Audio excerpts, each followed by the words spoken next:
Coucou tout le monde, bonjour à tous, bienvenue sur Bam ton CAP les amis, j'espère que vous allez tous bien.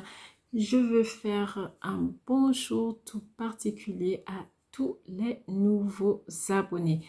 Franchement, bienvenue sur Bam ton CAP, merci d'avoir fait confiance à cette chaîne et j'espère que vous prenez des notes parce que le temps passe tellement vite, vous n'allez même pas vous rendre compte, vous seriez déjà en train de passer cet examen. Alors, on s'accroche et aujourd'hui, nous allons tout simplement continuer avec nos fiches. J'espère que vous avez, les amis, commencé à travailler vos fiches EP1, EP2, d'accord?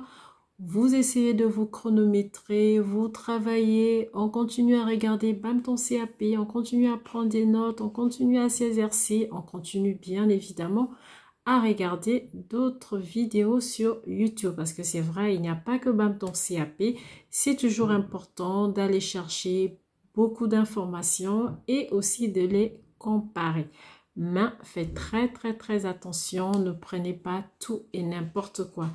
Veillez vraiment faire un tri pour vous concentrer sur des chaînes qui vous apportent vraiment le maximum d'informations et surtout la bonne information, d'accord? Alors, sur ce, nous allons travailler aujourd'hui avec une fiche. Si cette fiche est la tienne, eh bien, prends des notes. On va travailler la fiche soins, d'accord? Et je vais tout simplement vous donner des détails sur le déroulement. Je ne vais pas rentrer dans l'avant, je ne vais pas rentrer dans l'après. Je vais donner que la partie déroulement et également je vais vous donner quelques questions. Donc je me mettrai dans la peau du membre ou des membres du jury. Alors nous allons commencer à détailler nos fiches. Donc ici nous allons prendre l'exemple, d'accord, d'un enfant de 12 mois. Autre chose les amis, ce n'est pas parce que vous n'avez pas choisi la fiche soins intitulée sieste que vous allez vous dire bof, moi ça ne me concerne pas. Rassurez-vous, ça vous concerne. Pourquoi est-ce que ça vous concerne? Ça peut vous concerner si par exemple vous passez le P3, d'accord? Parce qu'en étant assistante maternelle, vous allez avoir à un moment donné des moments de sieste pour les enfants. Et bien, du moment où vous avez parlé de sieste, rassurez-vous, vous pouvez avoir des questions. Je suis d'accord avec vous, ce n'est pas le même mode de travail, parce que lorsqu'on est assistante maternelle, on travaille à son propre compte, on travaille tout seul, l'organisation, franchement, elle n'est pas la même. Mais dans tous les cas, il y a beaucoup d'éléments qui vont se retrouver. Vous allez le comprendre lorsqu'on va faire la partie question. Donc, c'est toujours important de prendre des notes. Après, c'est important aussi, hein, juste pour notre connaissance, parce que nous sommes dans le monde de la petite enfance. C'est pas parce que je ne suis pas assistante maternelle que je vais me fermer à tout ce qui concerne les assistantes maternelles et vice-versa. C'est de la connaissance, d'accord? Donc, ici, nous allons travailler avec Gustave. Donc, c'est un petit garçon de 12 mois qui marche de façon autonome, d'accord? La marche, il n'y a pas un âge précis. Il y a des enfants qui peuvent marcher à 8 mois, il y en a à 9 mois, il y en a à 15 mois et plus. Mais dans notre cas, d'accord, on prendra le cas d'un enfant qui marche de façon autonome à ses 12 mois. D'accord, on suppose qu'il a peut-être marché à 10 mois. Donc, ça fait 2 mois qu'il marche. Donc, ça, c'était une petite parenthèse pour le détail de l'enfant. Mais comme je vous l'ai bien dit en entrée, je ne veux pas parler de tous les autres détails, les infos de crèche, les informations avant de faire le soin, l'après et tout. Non, je vais uniquement me concentrer sur le déroulement. Donc, c'est parti. Donc, je vais écrire déroulement et une fois écrit, je vais mettre des tirets ou des astérisques ou tout simplement, vous allez numéroter 1, 2, 3, 4, c'est comme vous voulez, d'accord? Donc, moi, je suis partie sur des tirets ici. Donc, premier tiret, je dirais j'avertis mes collègues que je vais faire le soin à Gustave. D'accord? Donc, ça, c'est fait. Les collègues n'ont pas à vous chercher. Ils savent où est-ce que vous êtes. Donc, c'est toujours avertir les collègues de ce qu'on va faire. D'accord? Tiret suivant. Je vais me mettre à la hauteur de Gustave. Je vais expliquer à Gustave que je vais lui faire un soin parce que je constate qu'il bâille, qu'il se frotte les yeux. Je vois bien qu'il est fatigué. Donc, je vais le mettre au lit. Mais avant de mettre au lit, il va falloir qu'on passe dans la salle de change. Tout ça, je prends le temps d'expliquer à Gustave en étant à sa hauteur. Tiret suivant, d'accord, je demande à Gustave de m'accompagner dans la salle de change.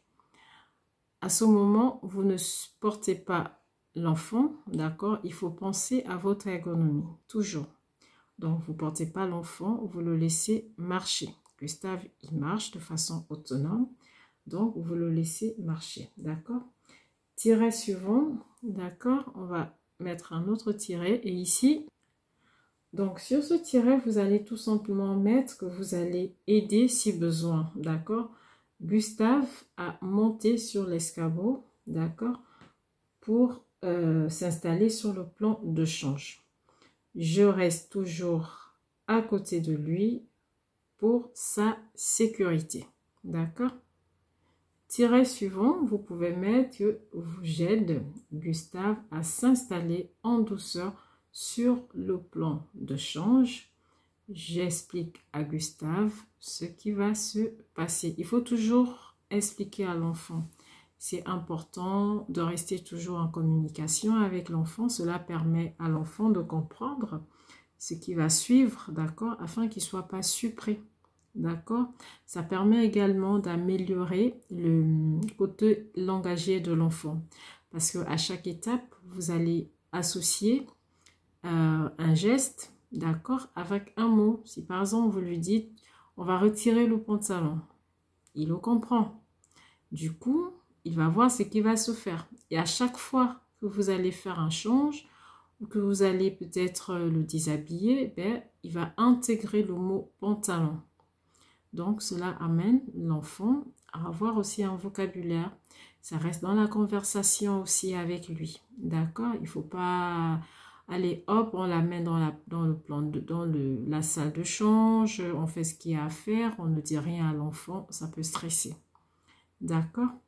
Donc, ça, c'était juste pour donner plus d'explications. Tiret suivant, on va juste continuer. Donc, ici... D'accord, vu qu'on est à accompagnement. Donc, accompagner, c'est vraiment amener l'enfant vers l'autonomie. D'accord. Donc, ici, le prochain tiret, on va tout simplement dire, oui, que je vais annoncer à Gustave chaque étape. D'accord. Je vais, si besoin, l'aider à retirer ses chaussons. S'il n'arrive pas, je l'aide. D'accord. Et s'il arrive à le faire tout seul, je le laisse. Donc, à ce niveau, vous pouvez vous arrêter à ce tiret et vous mettez un autre tiret. Je vais ensuite déboutonner la chemise de Gustave, puis retirer son pantalon. Je peux demander l'aide de Gustave, je peux lui demander par exemple d'ouvrir sa fermeture, d'accord? Et ensuite, vous pouvez retirer le pantalon. Faites, franchement, essayez de faire participer l'enfant. L'examinateur, il verra dans cette façon de faire que vous menez l'enfant vers l'autonomie. Du coup, vous êtes bien dans le sujet, à savoir accompagner, d'accord? Il faut bien que le mot accompagner se fasse ressentir dans vos fiches, que ce soit pour la fiche activité ou pour la fiche soins. D'accord, les amis? Donc, une fois que vous avez fini cette partie, d'accord, donc vous mettez un autre tiret et là, vous pouvez dire... Une fois Gustave en body, je vais vérifier l'état de sa couche. Parce qu'à ce moment, vous savez, l'enfant, vous allez l'accompagner pour la sieste. Donc, c'est toujours important de regarder la couche si elle a besoin d'être changée. Donc, une fois il est en body, vous allez vérifier l'état de sa couche. Si besoin, vous la changez. Sinon, ben, c'est bon, d'accord? Vous profitez également pour lui laver les mains. Il avait certainement déjà lavé les mains, mais refaites-le, c'est important parce que il va aller à la sieste. Donc, vous lui lavez également les mains en se servant d'un gant, d'accord? Donc, une fois cette partie terminée, vous pouvez mettre un autre tiret et dire qu'ensuite, vous allez prendre les vêtements qu'il avait et les mettre, peut-être s'il a un panier. Nous, en crèche, nous avons des petits paniers étiquetés avec des noms des enfants. Donc, vous allez placer ces vêtements dans le panier, d'accord?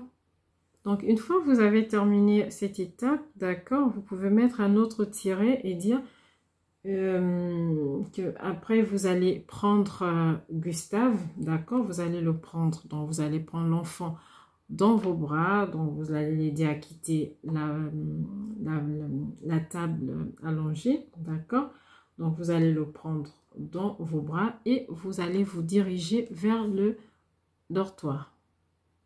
Vous pouvez mettre un autre tiret, d'accord, c'est de préciser que vous allez récupérer le doudou et la tétine de Gustave, parce que Gustave dort toujours, donc il fait toujours la sieste avec sa tétine et son doudou. Donc vous allez prendre la tétine, vous allez prendre le doudou, d'accord. Vous allez rentrer bien évidemment dans le dortoir, d'accord. Et le tiret suivant, vous pouvez tout simplement dire que vous allez mettre Gustave dans son lit, d'accord. Bien évidemment, vous faites attention à votre dos, donc vous vous rassurez que vous avez toujours le dos bien, d'accord, donc bien droit, il ne faut pas se baisser. Bon, après aujourd'hui, franchement, les lits sont quand même à une bonne hauteur, donc ce qui est déjà très très très bien, mais précisez quand même, hein, d'accord, parce que c'est important pour l'examinateur de savoir que vous faites attention certes à l'enfant pour sa sécurité, mais vous faites aussi attention à vous. C'est vraiment important les amis, d'accord?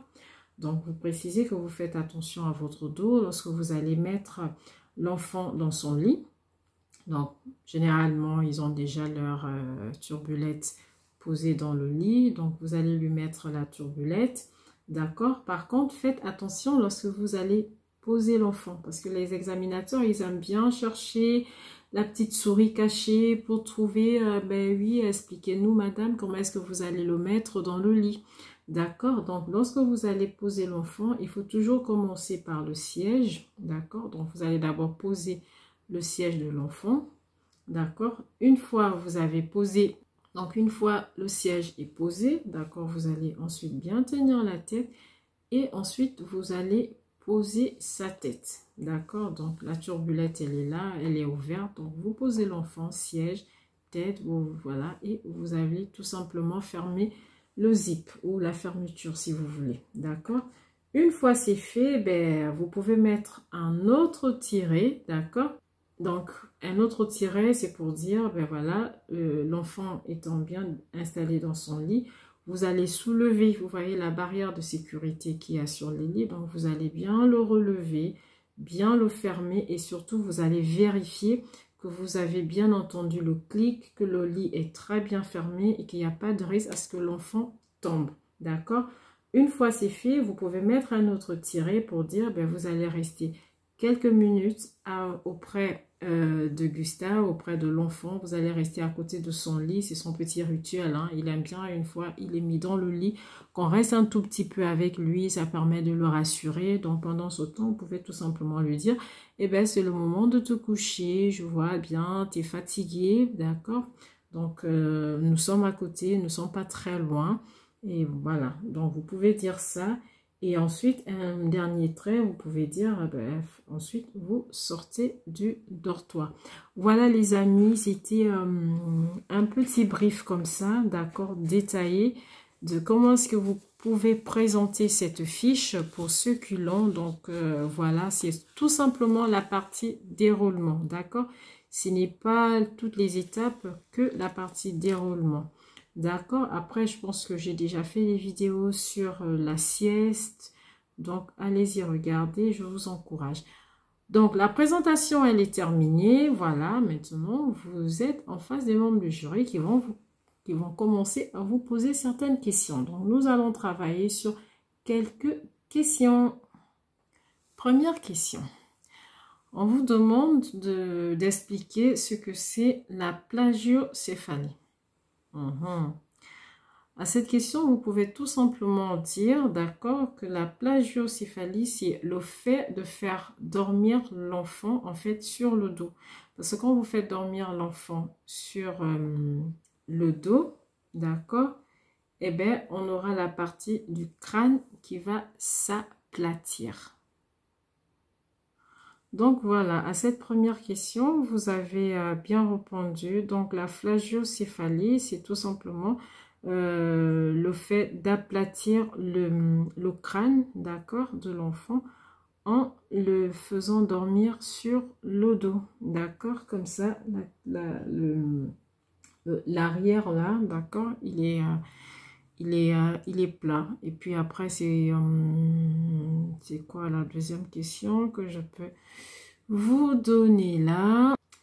On suppose que vous gardez un enfant, d'accord, de 5 mois, d'accord, et vous avez remarqué que lorsque vous mettez cet enfant à la sieste, d'accord, il y a souvent l'enfant qui regurgite.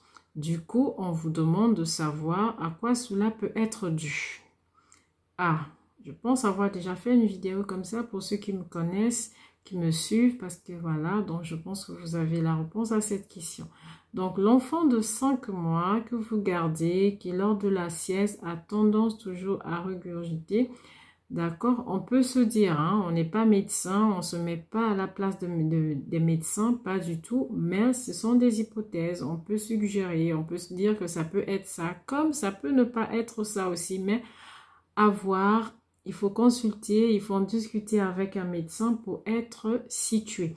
Mais dans ce cas, si vous avez ce genre de questions, répondez tout simplement que en fait, ça peut être un reflux gastrique, d'accord. 2, ça peut également être un signe d'allergie aux protéines de lait de vache, d'accord. Donc, quand il y a ce genre de constat, ben, voici à quoi on peut, comment dirais-je, on peut avoir en idée, d'accord, ces deux hypothèses, en discuter avec les parents, pourquoi pas, d'accord. Peut-être quelque chose a déjà été mis en place ou peut-être que non, on ne sait pas. Mais dans ces situations-là, c'est de se dire, ah tiens, peut-être cet enfant fait une allergie aux protéines de lait de vache ou tout simplement, ben, c'est un reflux gastrique. D'accord? Une autre question qui peut également vous être posée.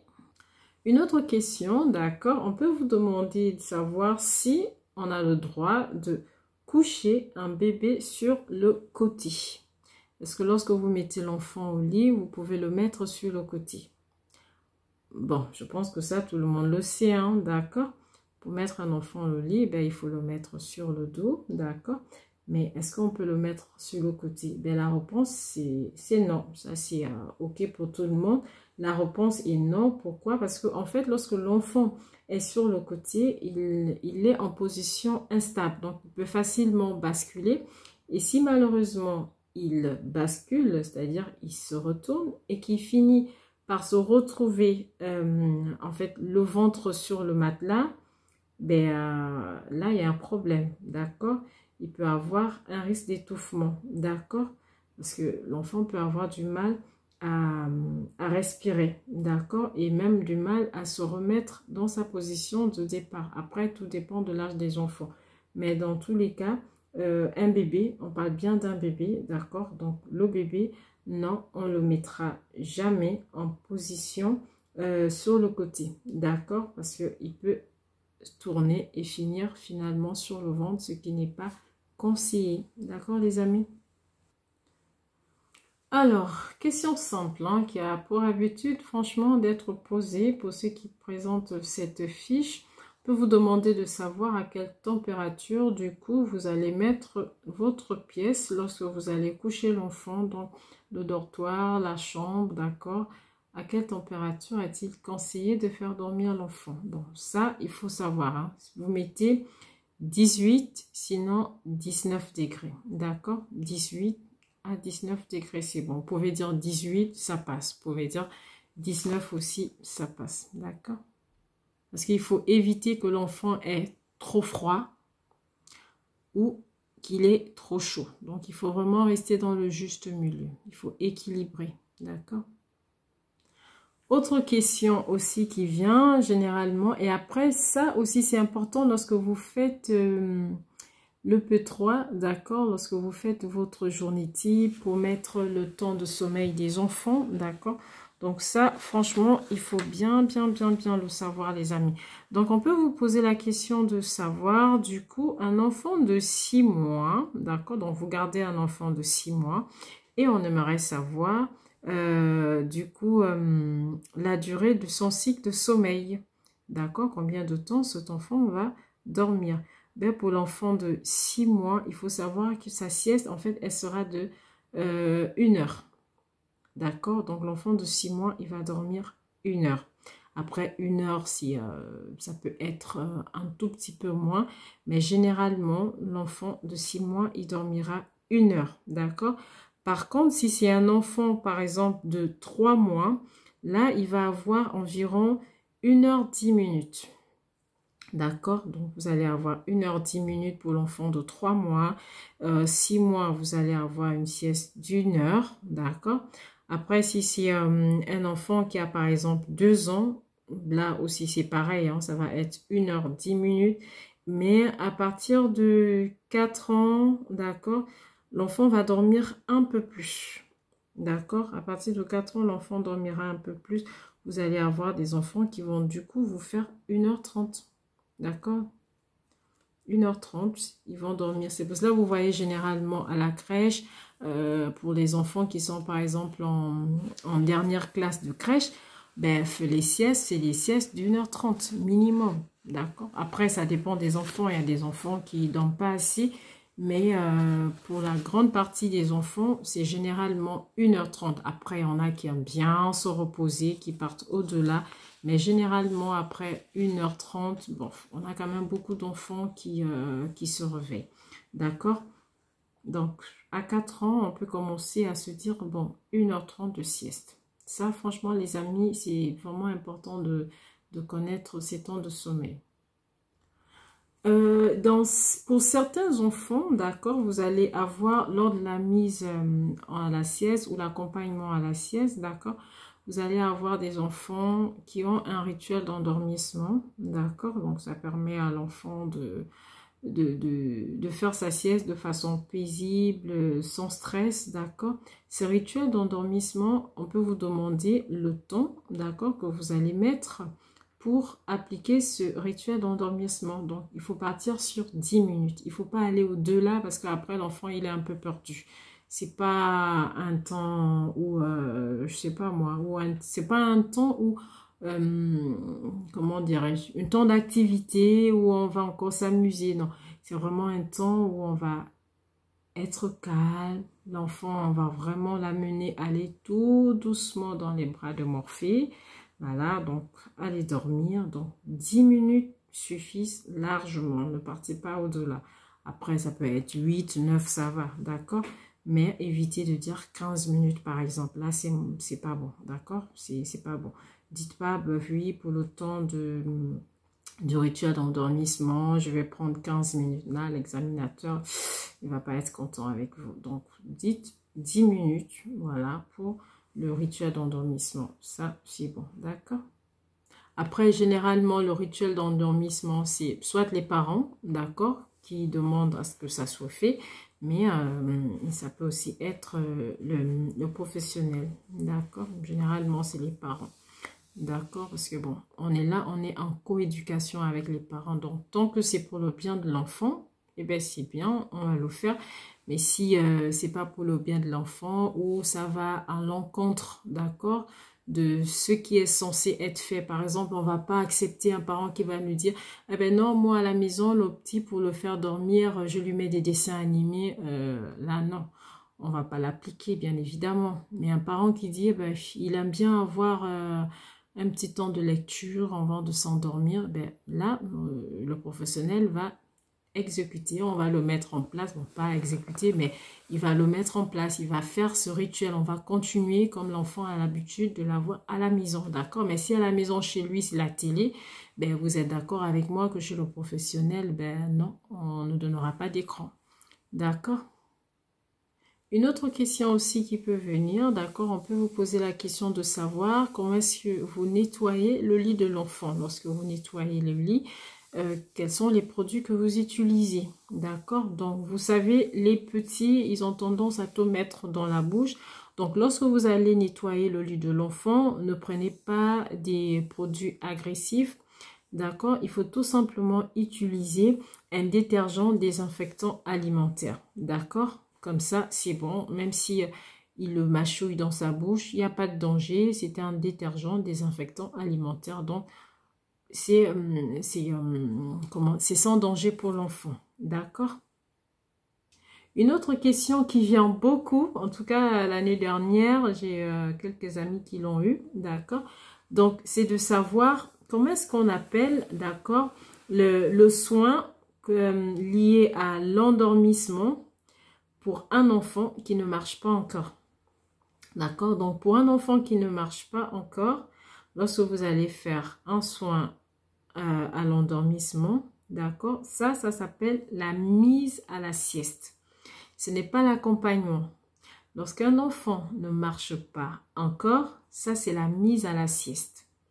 D'accord? Il faut faire attention à ça parce qu'ils ont bien posé cette question.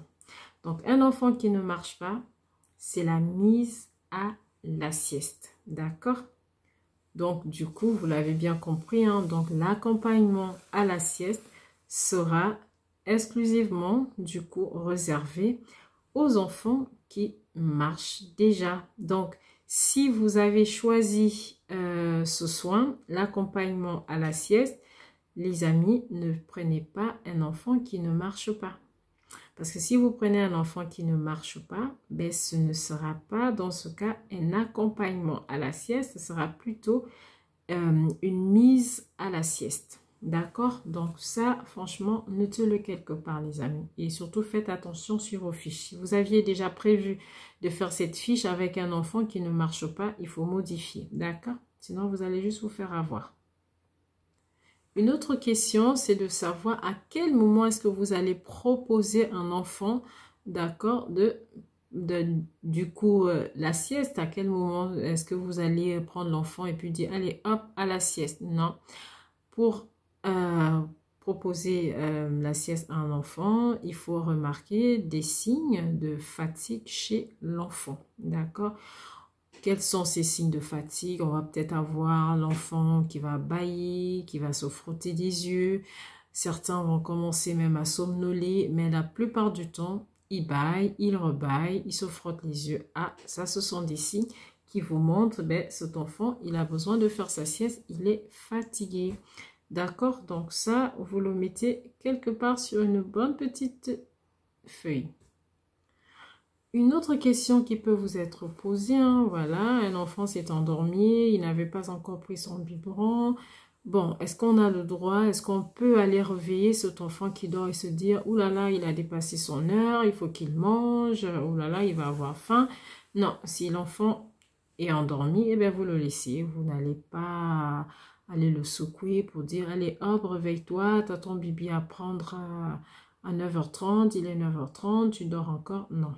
Si l'enfant il dort, ben, il a besoin de dormir. Vous le laissez dormir, quitte à décaler un tout petit peu l'heure à laquelle il est censé manger. C'est pas grave, mais il a besoin de dormir. On respecte l'enfant. D'accord, les amis? Bon, je pense que les amis, on a beaucoup travaillé. Je veux pas que ça soit trop long. Je vais peut-être vous donner encore une question et voilà, on va faire une dernière question et on va s'arrêter là pour aujourd'hui. Alors, une autre question, d'accord, qui peut venir, c'est de savoir les risques, d'accord? Donc, on peut vous poser la question de savoir, ben, du coup, quels sont les risques, d'accord, qu'il peut y avoir lorsque, lors de la mise à la sieste, par exemple, d'accord? Donc, quels sont les risques qu'il peut y avoir? Ben, les risques qu'il peut y avoir, il y a plusieurs, hein, d'accord? C'est déjà un, Donc, on peut constater déjà chez l'enfant, si on l'a mal mis dans son lit, d'accord, on peut avoir chez l'enfant les troubles musculo-squelettiques, donc, d'accord. Donc, pour l'enfant déjà, tout simplement, ben, parce que vous avez mal positionné l'enfant, d'accord. Donc, c'est vraiment important de bien mettre l'enfant dans son lit pour éviter ces TMS. Également, chez l'enfant, on peut constater autre chose aussi, c'est le risque psychologique, d'accord? Donc, le stress, d'accord? Ben oui, l'enfant, si vous prenez l'enfant, vous le changez, vous faites tout ce qu'il y a à faire, l'enfant, il ne comprend rien du tout, il est surpris par tous vos gestes, il ne sait pas pourquoi vous êtes allé le prendre, il était en train de jouer, il ne comprend rien du tout, vous lui expliquez rien, eh bien, ça peut stresser l'enfant. Chez certains enfants, oui, ça peut stresser. C'est pour cela il est vraiment, vraiment important d'échanger avec l'enfant. D'accord? Tout ce que vous allez faire, vous annoncez, vous l'expliquez, comme ça l'enfant n'est pas surpris. Et pour finir, on peut aussi parler de troubles musculo-squelettiques chez nous, bien sûr, chez le professionnel, voilà, parce que si on n'a pas adopté une bonne posture, d'accord, et bien oui, on peut aussi avoir des TMS, d'accord. C'est pour cela que je vous disais, lorsque vous faites des fiches, pensez toujours à votre ergonomie, c'est important. C'est vraiment, vraiment important, les amis. D'accord, il faut penser à l'enfant, mais pensez aussi à vous. Sur ce, les amis, je vous dis merci. Merci de tout cœur. Merci encore pour les partages. Alors là, les partages, c'est juste... ça donne la motivation, ça donne l'envie de continuer à poster. Et franchement, je ne peux que vous dire merci. J'espère que tout nouveau abonné, j'espère franchement que vous vous sentez bien avec Banton CAP. Si vous avez des questions, n'hésitez franchement pas à me les mettre en commentaire. Je prends souvent de mon temps, sinon la plupart du temps, je pense que je réponds à vos interrogations. J'espère très prochainement travailler un peu de physique-chimie parce que ça fait longtemps qu'on a travaillé dessus. Et je sais que beaucoup d'entre vous, c'est la bête noire. Mais rassurez-vous, ça va se faire.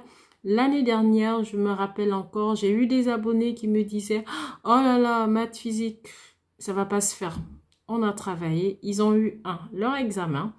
Et 2, la cerise sur le gâteau, ben, ils ont validé en maths et en physique-chimie. Donc, ça va se faire. On va retravailler. On va aller tout doucement, comme j'ai l'habitude de le faire. On va expliquer pas à pas. Et s'il y a des endroits que vous ne comprenez pas, franchement, les amis, n'hésitez pas. N'hésitez vraiment, vraiment, vraiment pas. D'accord? Alors, à très, très, très bientôt pour une prochaine vidéo. Au revoir. Et surtout, ce CAP, les amis, vous allez l'avoir.